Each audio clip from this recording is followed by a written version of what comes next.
Welcome to doctor Maithili's music therapy channel. இன்றைய பதிவிலையும் presence of mind என்ற தலைப்பில் சில செய்திகளை நம்ம பகிர்ந்துக்கலாம். ப்ரெசன்ஸ் ஆஃப் மைண்டோட அடிப்படை என்ன? நம்மளோட மைண்ட் செட். நம்மளோட மைண்ட் செட்டை எப்படி செம்மையாகவும் திறம்படவும் வளர்த்துக்கிறத பொறுத்து தான் நம்மளோட ப்ரெசன்ஸ் ஆஃப் மைண்டு வெளிப்படும் அப்படின்னு. அப்போது மைண்ட் செட் எப்படி திறப்புப்படுத்துறது அப்படின்னா, அதுக்கு முதல் விஷயம், முதல்ல சியர்ஃபுல்லாக இருக்கிறதுக்கு தெரிஞ்சுக்கணும். சியர்ஃபுல்லாக இருக்கிறது என்ன? எது இருக்குதோ அந்த நேரத்தில் அதோடு கூட நம்மளை இணைஞ்சு அதில் வேலை செய்யணும். What ever it is available, நம்ம அதோட கூட அந்த மைண்டை அதில் இணைச்சிக்கிட்டா அந்த மைண்ட் செட் அந்த நேரத்தில் அது என்ன இருக்கும்? இனிமையானதாக இருக்கும். எப்போவுமே பொறுமையாக இருக்கணும், இனிமையாக பேசணும். அப்புறம் என்ன, இனிய உளவாக இன்னாத கூறல் கனி இருப்ப காய் கவர்ந்தற்று அப்படின்லாம் நம்மளுக்கு வள்ளுவர் சொல்லி கொடுத்துருக்காரு. இனிமையாக பேசும்போது இனிமையாக தான் பேசணும். இனிமையாக பேசுறதுக்கு கூடிய வார்த்தைகள் என்ன வழிமுறைகள் இருக்குதுன்னு சொன்னால் அதை தவிர்த்து கடினமான வார்த்தைகளையும் தேவையில்லாத பொருள் கொடுக்கக்கூடிய வார்த்தைகளை பேசுகிறதும் தவிர்க்கணும். அதுதான் அந்த குரலோட சிறப்பான பொருள். இனிய உளவாக எது இருக்குதோ, இனிமையான வார்த்தைகளை சொல்லக்கூடிய வாய்ப்புகள் இருக்கும் பொழுது இனிமையான வார்த்தைகளை மட்டுமே சொல்லணும். தட் இஸ் என்ன? Speak positive. Always think positive, speak positive. எல்லாத்தையும் எதிர்மறையான கருத்துக்களை சொல்கிறத தவிர்த்துட்டு நேர்மறையான கருத்துக்கள், எடுத்துக்கொள்ளக்கூடிய கருத்துக்களை மட்டும்தான் சொல்லணும். அதில் இதனால் இப்படி பழக்கப்படுத்தினா என்ன ஆகும்? நம்ம மைண்ட் செட்டு எப்போவுமே ஏற்புடைய கருத்துக்களை சொல்லும்பொழுது அது எடுத்துக்கக்கூடிய ஒரு மனநிலைமையில் வரும். முதல் பாசிட்டிவ்னஸ். ரெண்டாவது, பி கிரேட்ஃபுல். கிராட்டிடியூடோடு இருக்கணும். கிராட்டிடியூடு என்ன? நன்றி. நம்மளுக்கு என்ன இருக்குது? ஒரு 10 வயசில் நம்மளுக்கு என்னெல்லாம் தெரிஞ்சிருந்தது, 15 வயசில் என்ன தெரிஞ்சிருந்தது, இப்போ 25வது வயசில் என்னெல்லாம் தெரிஞ்சிருக்கு, 35வது வயசில் நம்மளுக்கு இன்னும் என்னெல்லாம் என்ன பண்ணியிருக்கோம், எக்யூப் பண்ணியிருக்கிறோம். நம்மளை பர்சனலாக எவ்வளோ விஷயங்கள் செய்திருக்கிறோம், என்னெல்லாம் படிச்சிருக்கிறோம், படித்ததுக்கும் நம்ம நடந்துக்கிற முறைக்கும் என்னவான கனெக்ஷன் இருக்கா? Are we exhibiting our self as an educated one அப்படின்னு அந்த பெர்ஸ்பெக்டிவில் கூட யோசித்து பார்க்கலாம். ஸோ இது எல்லாமே என்ன செய்யும்னு கேட்டால் அந்த கிராட்டிடியூட் அப்படின்றதுக்கு நம்மளை தயார்படுத்தும். ஏன்னா என்ன கிடைக்கிறதோ அதுக்கு நம்ம நன்றியோடு இருக்கணும். அப்புறம் இதில் ஒரு முக்கியமான விஷயங்கிறத சொல்லலாம். இந்த ப்ரெசன்ஸ் ஆஃப் மைண்டுக்கு முன்னாடி மைண்ட் செட்டை நம்ம நல்லா வளர்த்துக்கணும்னு சொல்கிறோம்ல, இந்த இடத்துல எப்படி இருக்கணும்னு கேட்டால், வாட் எவர் இஸ் அவைலபிள், நம்மளுக்கு என்ன கிடச்சிருக்குது, நம்மளுக்கு ஒரு ஃபேமிலிக்குள்ளே இருக்கிறோன்னு வைங்க, அது மேலே இருந்தாலும் ஃபீமேலாக இருந்தாலும் நம்மளுக்கு என்ன கிடச்சிருக்குது, what we are having now, how we can develop our self further, நம்மளுக்கு என்ன ஸ்டடீஸ் இருக்குது, எஜுகேஷன் என்ன இருக்குது, அதில் நம்மளை எப்படியெல்லாம் சம்பாதிக்க முடியுமா முடியாதா அப்படிலாம் நம்ம யோசித்துக்கு முன்னாடி இருக்கிறதுல நம்ம என்ன பண்ணலாம், திருப்தி படுறதுக்கு தெரிஞ்சுக்கணும்.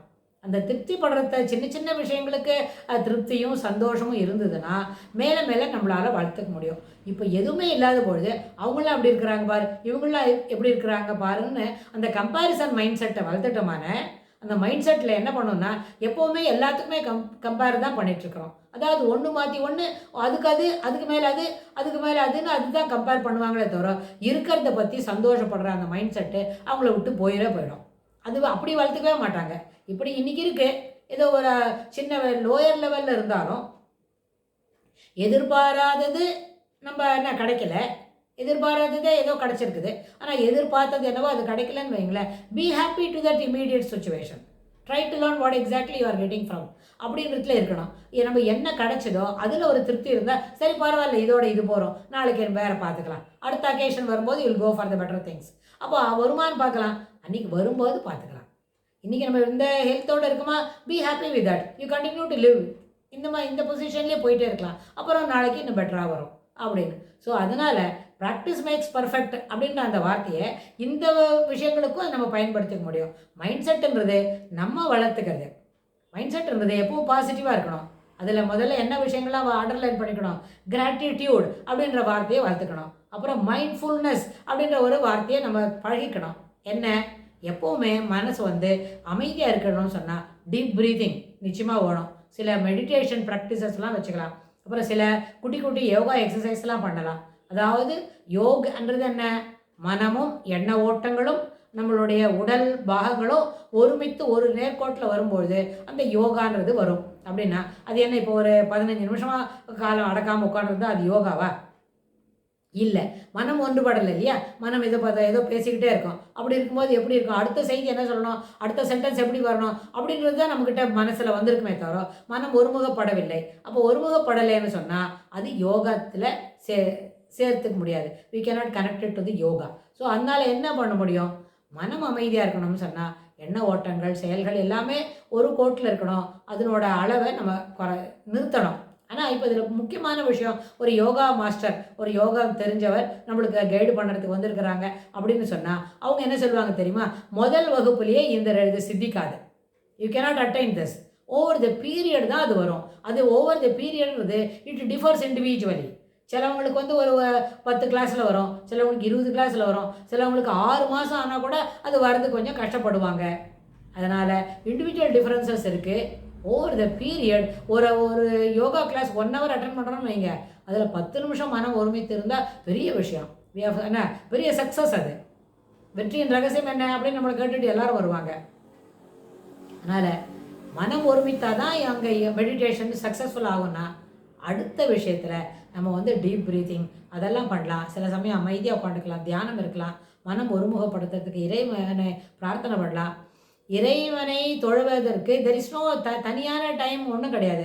Prior time is any time. அப்போ அந்த மாதிரி மைண்ட் செட்டை பாசிட்டிவாகவும் பயசாகவும் மாற்றிக்கிட்டால் நிறைய விஷயங்களை நம்ம அட்டைன் பண்ண முடியும்.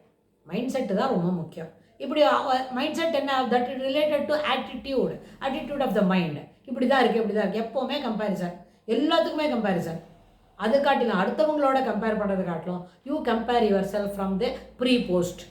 அது மாதிரி ரிசர்ச் மெத்தடாலஜி கூட அப்படி வச்சுக்கலாம். ப்ரீ போஸ்ட் 15 வயசில் ஹவு புத்திசாலி வி ஆர். இப்போ 35வது வயசில் how we are learned many things.